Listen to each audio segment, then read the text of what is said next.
Где посчитать, пожалуйста? 1, 2, 3, 4, 5. Вы готовы, да? Да. Татьяна, ну начинаем. Иднекар – настоящая жемчужина археологии Удмуртии. На протяжении 4 столетий, с 9 по 13 века нашей эры, городище Иднекар являлось центром объединения общности, которую археологи называют чепецкая археологическая культура. Найденные за 35 лет раскопок археологические находки позволяют в полной мере оценить комплексность хозяйства, которое вело чепецкое население. Мы знаем о них почти все, кроме каких-то их, возможно, личных имен или личных предпочтений. Нужно сказать, что Иднекар не просто так являлся центром вот этого культурного образования. Он был настоящим политическим, административным, военным.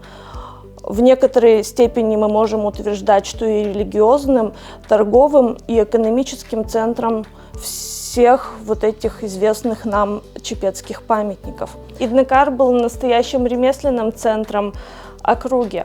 Мы можем говорить о том, что там велась обработка как черного, так и цветного металла.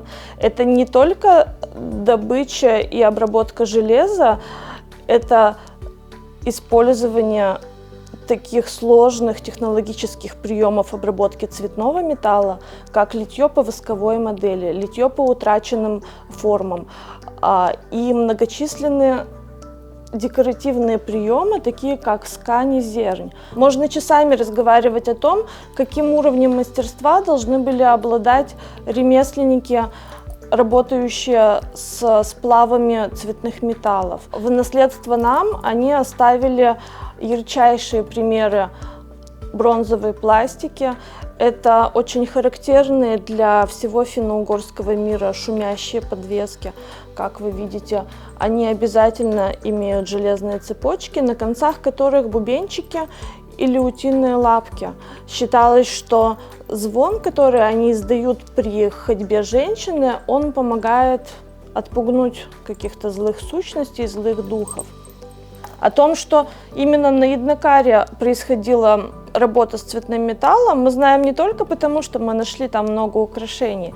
Мы раскопали и расчистили древние мастерские. Конечно, от них не осталось ни стен, ни каких-то инструментов. В основном можно идентифицировать их по таким признакам, как капли металла, которые мы находим в культурном слое, как сломанные или ненужные инструменты. Например, такие как тигли. Тигель – это чаша из обожженной глины, в которой, собственно, происходила плавка металла. Он нагревался до температуры порядка 700-800 1000 градусов. Это зависело от типа сплава, который необходимо было получить.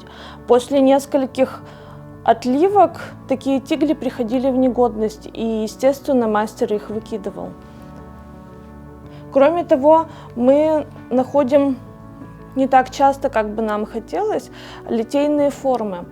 Для того, чтобы сделать какое-то объемное или плоское изображение, мастеру нужно было вырезать негатив этого изображения в плотном известняке или в плотном песчанике. И вот такие использованные и пришедшие в негодность половинки форм мы также находим в этих мастерских.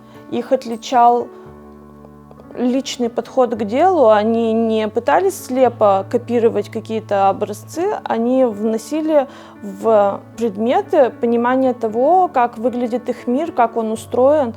Тут мы видим и элементы анималистики, кони, утки, водоплавающие птицы. Да? Мы видим какие-то формы, которые были близки им, возможно, они вдохновлялись природой живой, тем, что их окружает. Значение многих предметов, которые мы находим в процессе раскопок, довольно легко определить. Они похожи на современные.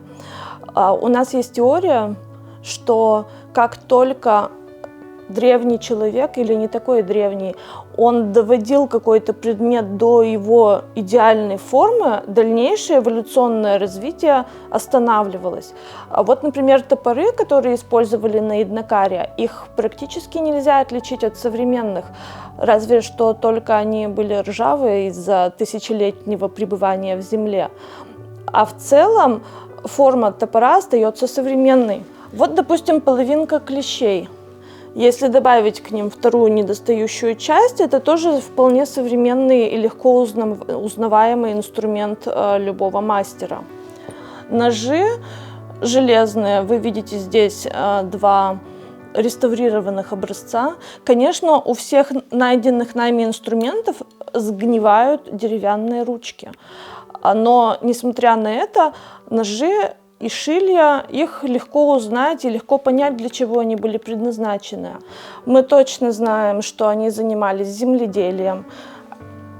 Вот, посмотрите, здесь вы можете увидеть фрагмент мотыги. Они ходили на охоту и рыбалку. Крючки рыболовные они делали сами. Вы можете посмотреть вот такой крючок, который длину составляет около 17 сантиметров. И при этом в этом же культурном слое был найден вот такой небольшой маленький крючок, несколько сантиметров длиной. Размеры, естественно, зависели не от наличия материала для изготовления крючка, а для того, какую рыбу ловили. Ну, представляете, какая она должна была быть большая. Об охотничьих трофеях нам известно не так много, но тем не менее иногда встречаются находки, свидетельствующие об успешной охоте на таких крупных медведей. Для еды и молока выращивали коров, а коней использовали на мясо и, конечно же, их использовали в хозяйстве. О том, какое значение придавалось коням, мы можем понять, взглянув на практически любое из украшений того времени. Вот известная подвеска-всадница. Вы видите здесь женщину на коне, который попирает змею. Это очень известный сюжет в мифологии многих народов. И в целом на Иднакаре найдено порядка 5 или 6 таких вот изображений. И еще кони, точнее диаметрально направленные головы коней, обязательно фигурируют в бронзовой и костяной пластике. Например, знаменитые костяные гребни Иднакара. Вообще, находки с этого городища уникальны тем, что мы имеем огромнейшую коллекцию обработанной археологической кости. Это не только гребни, это многочисленные костяные инструменты для ткачества, для прядения, для хозяйственной жизни. Практически все они делали из кости, что можно было, в том числе даже, например, вязальные иглы, даже в то время.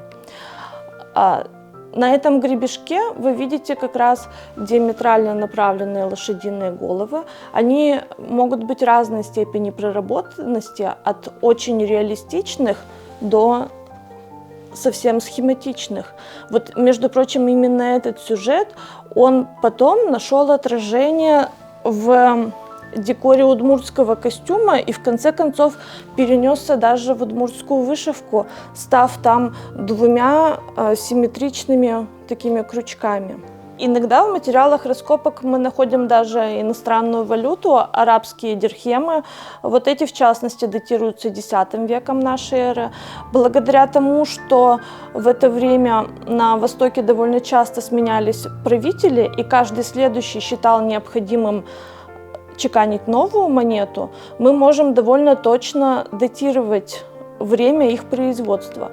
К сожалению, при этом мы не знаем, сколько десятилетий или, может быть, даже столетий они путешествовали с востока вот до севера Удмуртии.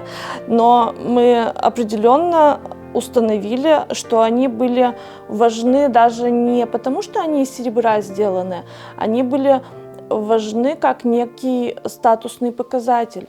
Возможно, когда-нибудь мы изобретем возможность и посчитаем, сколько, например, коров нужно было отдать за такую монетку.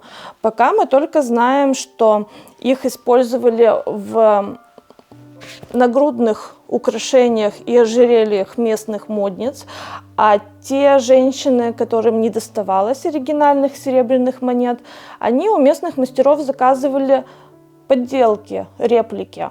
Точно такие же серебряные кружочки, только, естественно, без арабской вязи. Как видите, каждая из этих монет, она имеет отверстие. У некоторых даже сохранились бронзовые ушки для подвешивания. Например, в материалах раскопок мы находим железные ключи от навесных древнерусских замков. Мы находим шахматные фигурки, которые тоже попали к нам с русских территорий. Некоторые находки импортные не столь очевидно. Глядя на них, никогда не подумаешь, что они прибыли откуда-то из-за рубежа. Однако, если рассматривать глиняную посуду, можно увидеть, что местные горшки, они слеплены ручным методом. А вот импортные булгарские горшки, они сделаны уже с использованием гончарного круга. Наличие на городище Иднакар вот этой гончарной посуды и распределение ее концентрации в разных местах городища, в разных сооружениях позволяет предполагать, что кто-то из булгарских мастеров жил на территории нашего Иднакарского городища, а не просто привозил свою продукцию. Археология очень загадочная наука, и иногда мы находим такие предметы, предназначение которых не можем понять до сих пор. В качестве одной из таких необычных вещей я могу показать вам вот такие подвески. Они бывают из разных материалов. Мы находили и костяные подвески, и подвески из цветных металлов, из бронзы, из латуни. Объединяет их одно: прямоугольная спинка с отверстием для подвешивания и маленькая ложечка на конце. Я могу сказать, что традиционно в археологической науке закрепилось их название капаушки, потому что по одной из гипотез использовали их для очистки ушей. Но утверждать это мы не можем, потому что в тех случаях, когда капаушки были найдены в погребениях у умерших женщин в костюмном комплексе, обычно они привешивались к поясу на отдельной тесемочке. Поэтому их функционал, он неизвестен нам до сих пор, учитывая, как богато они украшались, сколько металла уходило на их изготовление и на довольно кропотливую работу. Возможно, они имели какое-то сакральное, ритуальное значение, а вовсе не такое банальное, как думали об этом археологи прошлого. В этом и интерес, что каждый, занимающийся археологией, может действительно привнести что-то новое в науку. Мы, можно сказать, ждем таких студентов, аспирантов и предоставляем им все возможности для каких-то новых научных свершений.